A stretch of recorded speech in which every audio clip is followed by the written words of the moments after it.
So if you're watching this channel, the odds that you enjoy fantasy are pretty high. Well, what if I told you that there was a fantasy book where instead of swords and knives, there were guns and trains and magic? Yes, that's right. We're talking about The Alloy of Law, the first book in Mistborn Era 2. Now, first off, I want to preface this with saying that it seems like, to me, from most of the people that I've talked to online, Mistborn Era 2 is regarded as not being as good as Mistborn Era 1, and I can kind of see it. The things that draw you to Mistborn Era 1 are the depth of the politics and the characters that you get in the Final Empire. And if you go into Alloy of Law expecting that, you will probably be disappointed because it very much doesn't feel like it's trying to be that. While it takes place in the Mistborn world, in the same place as the first era Mistborn trilogy, this is like 300 years, I think, in the future of that. So the things that we know about the magic system from Era 1 are applicable here, but because it's so far in the future, technology is changing everything. And intentionally, it parallels a lot with our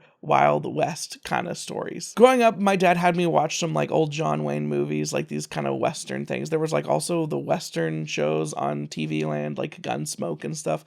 I was never that invested in Westerns. I never thought they were that cool. What they needed was Brandon Sanderson magic, I guess, because I love The Alloy of Law so much. The setup for Alloy of Law is pretty much a cliche Western setup where, and I guess spoilers for the setup of this book, so skip ahead like 10 seconds if you don't want to hear, but it's an ex-lawman come to the city. Inevitably trouble finds him and he has to use his lawman skills to, you know, do awesome crap in the vein of what you would think it would be in a Western. It's exactly what you think it is, but that it's amazing at it. It does it so good. And on top of just doing it so good as a Western, it's fun because it's Brandon Sanderson's magic from Mistborn. The characters introduced into this book, the primary two characters being Wax and Wayne. This is called the Wax and Wayne trilogy at this point, though Brandon is supposedly working on the fourth book for this series after he finishes the third book in Skyrim or whatever, not Skyrim, Skyward. But these characters, Wax and Wayne, both are amazing.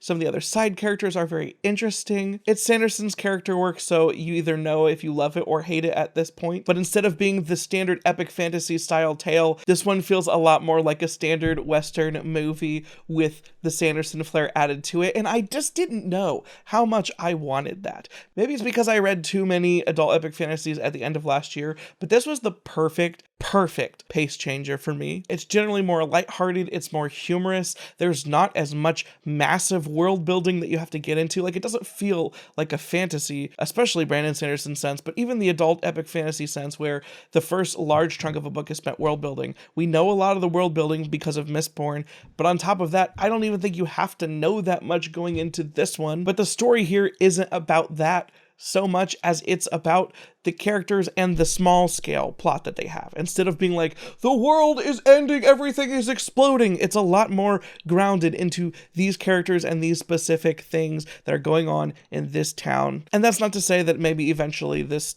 trilogy, quadrilogy will go there. We do get a little bit of that Mistborn magic interest mystery at the end of this book, but for the most part, it's just a relatively self-contained story that is so much fun. Now, I think sometimes when I get excited about a specific element of something in a story, I sometimes neglect to mention other things about it. So even though I'm talking about how this is a blast, it's a fast-paced, lighthearted romp, that doesn't mean that there aren't some interesting things that are also at least brought up, even if they aren't fully explored. With the nature of these massive technological advances in the world, the characters are forced to think about a lot of the same subject matter that naturally comes up and came up in our world, like big debatable issues about the advancement of technology and what that does to people, how that changes society. But like I said, those aren't fully explored. They're more the backdrop for the world that this takes place in. But I do appreciate them bringing up some of those topics because the truth is that's what people would be thinking about and talking about. And it becomes relevant when you're dealing with a character who is a lawman trying to deal with criminals of various sorts. So for me, it's characters, yes. World, yes, because it's the Mistborn world. Story, super fun.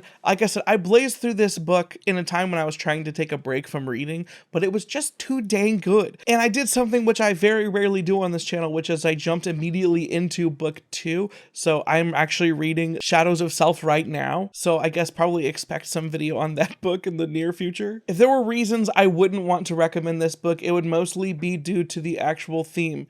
If you are completely averse to the idea of a Western fantasy, like a Western cowboys and guns and magic, then this probably is not something that will interest you. It doesn't take place on this massive epic scale in the same way that the other Sanderson, especially Cosmere books do. And while that could be seen as a negative thing to many people, to me, that is like maybe the biggest draw, which is not to say that if later on this part ties into the greater Cosmere that it won't be awesome, and I won't appreciate that. But at least right now, when you read through book one, it's just a good execution of one of those. If you're a Mistborn Era 2 hater, dump down below, as far as things that you can say about book one only, about the reasons that you don't like this series, because it's totally working for me.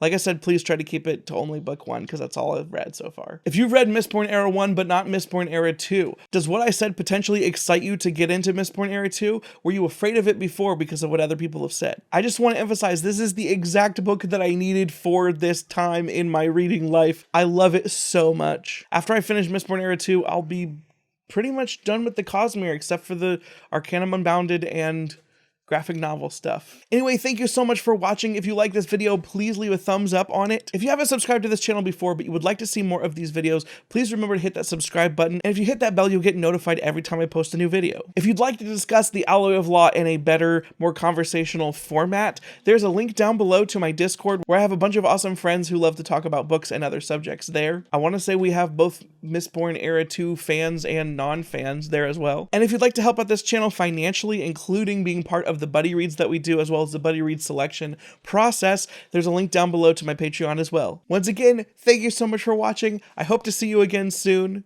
Goodbye. No one ever get enough. Always looking out tired. Sleep. No one ever get enough. If it don't show up, I might get fired. Sleep. No one ever get enough. Always looking out tired. Sleep. No one ever get enough. If I don't show up, I might get fired.